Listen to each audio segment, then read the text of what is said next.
What's up, guys? How's everybody doing? Welcome back to the channel. Here we go again. Got a new review for you on a figure that I swore I'd never buy. There you go. Just because you swear you never buy it doesn't mean you won't buy it.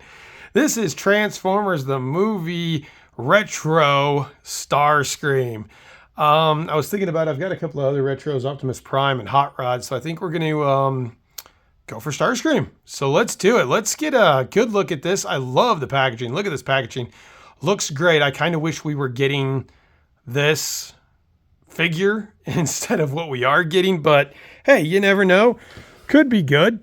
There's a good look at the packaging right there. Really looks awesome. I love the Unicron looking Art Deco up there. That looks awesome. Of course, the picture of Starscream is phenomenal. The side here, you're going to get a good image of what you're actually going to get. This has been updated with some new paint apps and stuff. I hope it's still got some of the really good features that the original had, but we're going to have to wait and see on that. Back will have more product shots, which looks really good. If you guys want to pause and read the description right there, you can. And the back has, of course, our wonderful, awesome, fantastic, everybody loves it, plastic-free packaging. Sarcasm's a beautiful thing, everybody. All right, so there he is, Starscream Retro. Let's go ahead and get him cracked open, see what he's all about. All right, guys, there we go. All out of the package. My initial thoughts are I am pleasantly surprised by this figure. I thought it was going to be a cheap out version. I thought we were going to lose the metal, the die cast that made the vintage figure cool. But honestly, it's a mixed bag, of course, but I'm not as upset as I thought I was going to be. So let's take a look real quick. Let's take a look at some accessories. We'll start off with a brand new accessory. This is the Megatron gun. Now, this is a pretty good sculpt, honestly. I do not believe he ever came with this when he was the vintage figure. When this got re-released, when this got re-released a few years back, it was just a straight re-release, and it did come with a gun. So we have seen this before, but it is nice to see it again. Gun looks good. To put the gun in his hand, all you simply do is split it in half. And I'll show you guys what that looks like here in a minute if this thing will focus. There we go. Split it in half. One part goes in the top of the hand, the other part goes in the bottom. So we'll show that in just a minute here. Until then, we'll go ahead and put that together. Also, he comes with the landing gear wheels, as you can see there. And then, of course, as per the vintage figure, a couple of missiles for his jet mode. So there you go. The other accessories, of course, are his null rays, which are already on his arms. So let's take a look. Obviously, there's not going to be a lot of articulation and things like that. Let's get a look at something new with this figure, and that is the deco. This is meant to mimic the images that you see on the box. So basically, the whole cartoon accurate deco, if you remember back in the day, it just wasn't cartoon accurate, but this is meant to do that. So it looks really good. One good thing is all of this red here is still metal. So you can hear that. It's metal, trust me. That looks good. The null rays have not really changed. Those still fit on nice. If they do fire, I'm not going to fire them now because I don't want to lose it for the review, but they do fire. This one doesn't go in great, so you can kind of see how loose it is there. So that's not too great itself. Everything else, we've lost the stickers and we're kind of sticking with the paint to really do it. This seems weird right here. You can kind of see how his legs kind of bent inwards. So I find that a little bit odd, but still nothing too bad. All these parts are exactly the same. This really is just a repaint. The one thing I do like about his head sculpt is they've added the paint here on the sides. That looks pretty good. Unfortunately, mine has a chip. So he's kind of got the whole Rudolph nose going. Is that a chip? Let's see. Yep, that's a chip in his nose.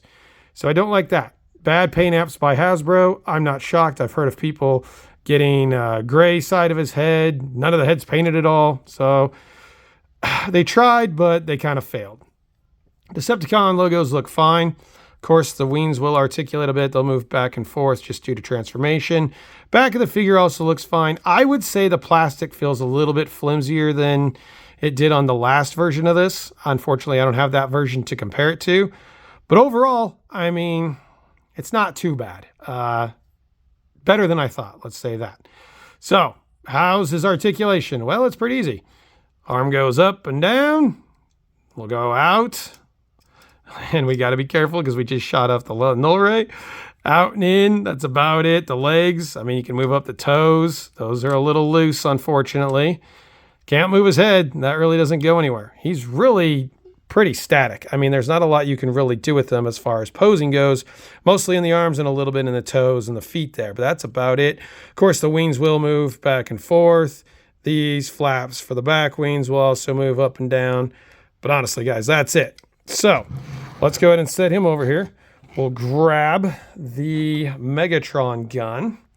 And let me show you, before we put the Megatron gun in, let me show you one really bad part of this figure. If you can see inside there, right there, I don't know what happened here, but this is cast in black.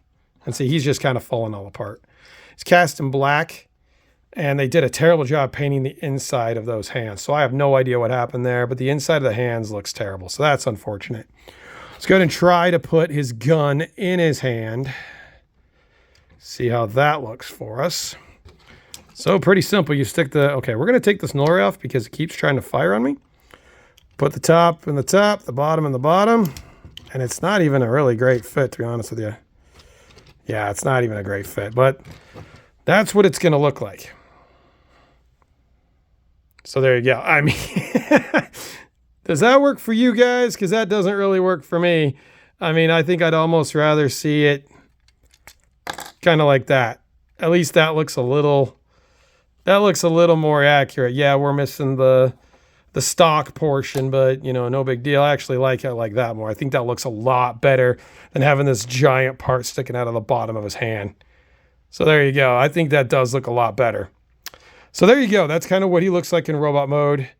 First for this channel is what we're going to do next. We are going to transform him. So let me get him set up. We'll transform him. Be right back. All right, guys, so you go. All transformed. Wasn't going to do it on film because I'm just not too good at that, honestly. Also wanted to show you guys the instructions too. Here's the instructions manual for Starscream. I'm going to go through every single thing to transform them. Of course, this is a vintage transformer, so it's not really too intense, but you will get that as well.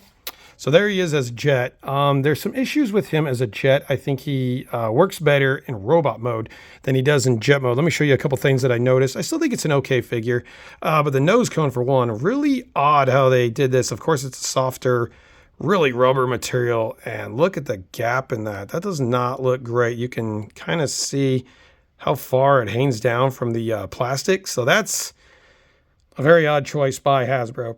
Not sure what's going on there.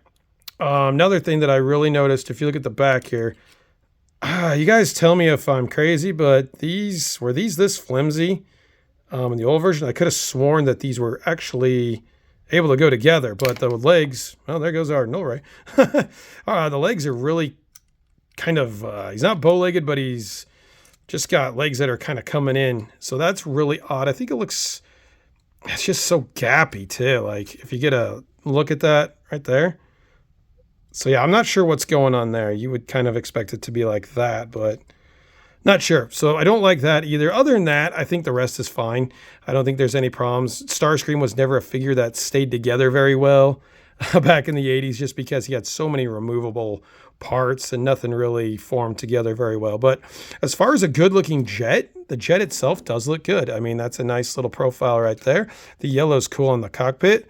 The Decepticon logos look good, and I think the colors are, as you can see in the background there, nearly spot on. I don't think there's any real issues with the coloring at all. So if you're in for a retro G1 accurate, color accurate Starscream, I think this one's going to be for you guys.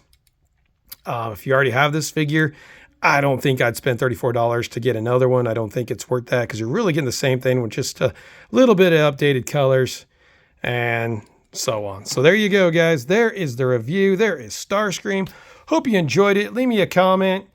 Let me know what you guys think of this. If you have it, are you going to get it? Hasbro also announced a Thundercracker and a Hound in the vintage, so we'll see how that turns out. If you guys like this video, give me a comment, like, subscribe, and I'll see you guys on the next one. Have a good one. Later, y'all.